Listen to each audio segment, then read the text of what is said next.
कल्याण दिवाणी न्यायालयाची इमारत जुनी झाली आहे. या ठिकाणी कल्याण स्टेशनजवळ हे न्यायालय असल्यामुळे वकील पक्षकार यांना येणे जाणे सोयीस्कर आहे.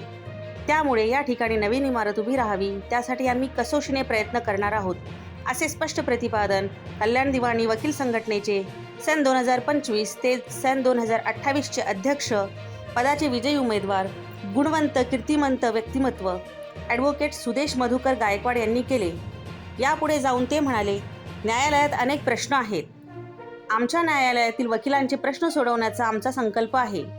आमच्या न्यायालयातील वकिलांनी न्यायाधीश बनावे व उत्तुंग यशाकडे गरुड झेप घ्यावी, असे स्पष्ट मत त्यांनी व्यक्त केले. यावेळी नवनिर्वाचित उपाध्यक्ष ॲडव्होकेट सचिन कुलकर्णी, सचिव ॲडव्होकेट नरेंद्र तुकाराम बोंद्रे, सहसचिव ॲडव्होकेट अजिंक्य रामचंद्र परांजपे, खजिनदार ॲडव्होकेट सुशांत सूर्यकांत म्हात्रेसह खजिनदार ॲडव्होकेट कौस्तुभ विनायक भिडे, सदस्य सर्वश्री ॲडव्होकेट नवीन रमेश वांद्रेकर, सदस्य सर्वश्री advocate Akshay Aswale, advocate Nilima Taskar, advocate Harshal Patil, advocate Jitendra हलकारेसह शुभेच्छा देण्यासाठी वकील मंडळी प्रचंड संख्येने उपस्थित होते. मनीषा हिवराळेसह महाराष्ट्र नवस्फूर्ती, N-News 24 कल्याण. ज्या किल्लेदुर्गड येऊन राजा शिवछत्रपतींनी स्वराज्याचा हुंकार दिला ती कल्याणची पवित्र भूमी, आणि त्या पवित्र भूमीमध्ये आपण आज आलेलो आहोत. कल्याण दिवाणी वकील संघटनाच्या कार्यालयामध्ये सन 2025 ते 28ची निवडणूक पार पडलेली आहे.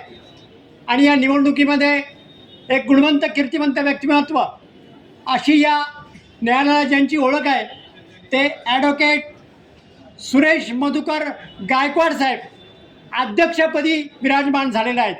त्याचप्रमाणे आपण पाहिलं तर या ठिकाणी उपाध्यक्ष म्हणून सचिन रमेश कुलकर्णी, त्याचप्रमाणे सचिव म्हणून नरेंद्र तुकाराम बोंद्रे, सहसचिव म्हणून अजिंक्य रामचंद्र परांजपे, खजिनदार म्हणून सुशांत सूर्यकांत म्हात्रे, त्याचप्रमाणे सहखजिनदार म्हणून कौस्तुभ विनायक भिडे आणि सदस्य नवीन रमेश देवांद्रेकर, अक्षय आसवले, नीलम तासकर, हर्षल पाटील, जितेंद्र हलकारे असे नामवंत वकील या ठिकाणी या बॉडीमध्ये आहेत. आणि ज्यावेळा एखाद्या संघटनेमध्ये विद्वान माणसं येतात त्यावेळा ती संघटना, ती संस्था प्रगतीपथाकडे जाते.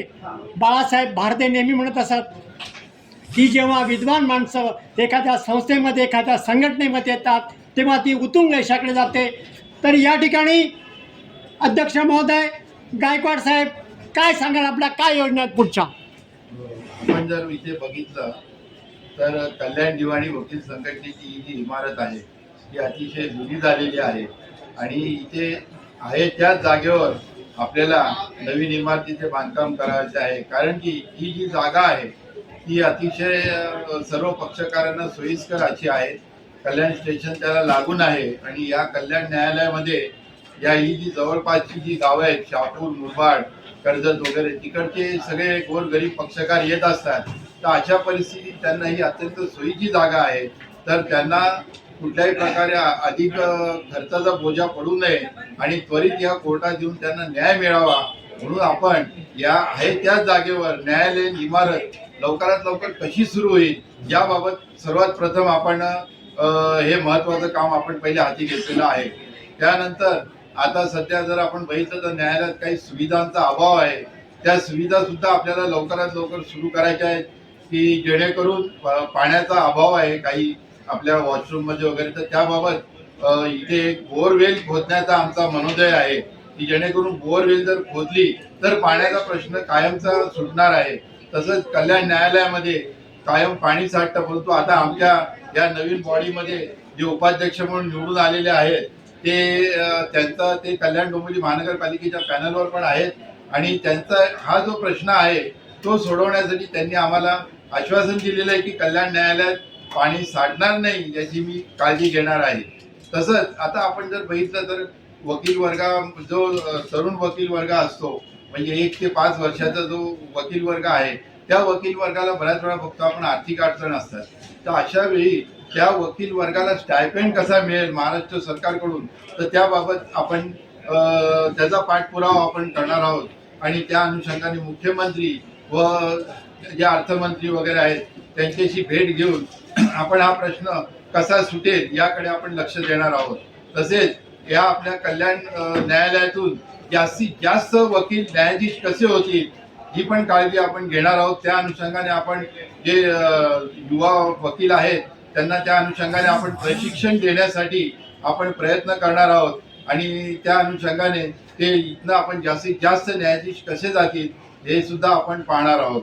तर अशा या आपल्या निरनिराळ्या योजना आहेत त्या योजनांचा आपण पाठपुरावा करणार आहोत आणि सर्व वकील वर्गाला न्याय कसा मिळेल, सर्व वकील वर्गाचं भलं कसं होईल आणि तसेच आपले हे जे पक्षकार आहेत त्यांना न्याय कसा मिळेल त्यासाठी ही नवीन कमिटी ही कटिबद्ध असणार आहे आणि या 3 वर्षाच्या कालावधीमध्ये आम्ही जास्तीत जास्त काम करून सर्व वकिलांचा कसा त्यांना लाभ होईल सर्व सुविधांचा त्या बाबतीत आम्ही प्रयत्न करणार आहोत.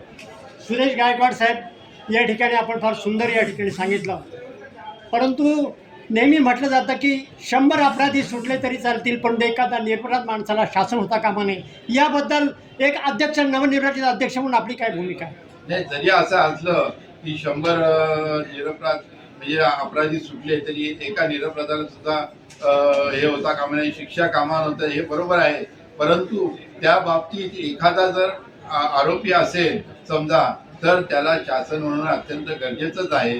कारण की आरोपी असून सुद्धा जर त्याला शासन झालं नाही तर तो पुन्हा तशाच प्रकारचा आरोप म्हणजे तो गुन्हा करू शकतो. म्हणून अशा परिस्थितीत शक्यतो त्या आरोपीची योग्य प्रकारे चौकशी होऊन त्याला कसं शासन मिळेल, त्याला कसा दंड होईल याची आपण पुरेपूर काळजी घेणार आहोत. या ठिकाणी डॉक्टर बाबासाहेब आंबेडकर नेहमी म्हणत असत की जिंकला नाहीच तरी चालेल पण विकला जाऊ नकोस. या निवडणुकीच्या माध्यमातून आपला काय अनुभव आहे? नाही, हाच अनुभव आहे की ज्यांनी खरोखर काम केलेलं आहे किंवा ज्यांची खरोखर क्षमता आहे काम करण्याची असेच उमेदवार निवडून आलेले आहेत. आणि हा जो आमचा कल्याण दिवाणी वकील संघटनेचा जो मतदार वर्ग आहे हा सुज्ञ आहे. एक तर आपण जर बघितलं तर वकील वर्गाचं प्रत्येक ठिकाणी योगदान आहे. आपण जर बघितलं तर आता जे आपण राजकारण बघतो त्याच्यामध्ये किंवा अगदी आपल्याला स्वातंत्र्य मिळालं तेव्हापासून आपण जर बघतो तर वकील वर्गाचं फार मोठं योगदान आहे. अशा परिस्थितीत प्रत्येक ठिकाणी जर हा वकील वर्गाचं योगदान आहे तर ते योगदान, त्या योगदानापासूनच हा सर्व वकील वर्ग प्रेरणा घेत असतो आणि आम्ही सुद्धा त्या अनुषंगाने प्रेरणा घेतलेली आहे. आणि जे आपलं संविधान आहे त्या संविधानाचा बचाव करायचा किंवा त्या संविधानाप्रमाणेच आपल्याला चालायचं आहे ही आपण त्यामध्ये आपण काळजी घेणार आहोत. गायकवाड साहेब, आपली नवीन कमिटी आलेली आहे आणि नवीन कमिटीत असताना नवीन वर्षसुद्धा लगेच सुरू होत आहे एक 10-12 दिवसांनी. आणि प्रथम या ठिकाणी मी आपणा सर्वांना येणाऱ्या नवीन वर्षाच्या महाराष्ट्र नवस्फूर्ती TV न्यूजच्या वतीनं, महाराष्ट्र टाईम लोकसत्ताच्या वतीनं आपणाला सर्वांना हार्दिक शुभेच्छा देतो आणि आपणाकडून वकील वर्गासाठी असंच विधायक काम घडो अशी अपेक्षा व्यक्त करून या ठिकाणी मुलाखत थांबवतो. जय हिंद, जय महाराष्ट्र. धन्यवाद.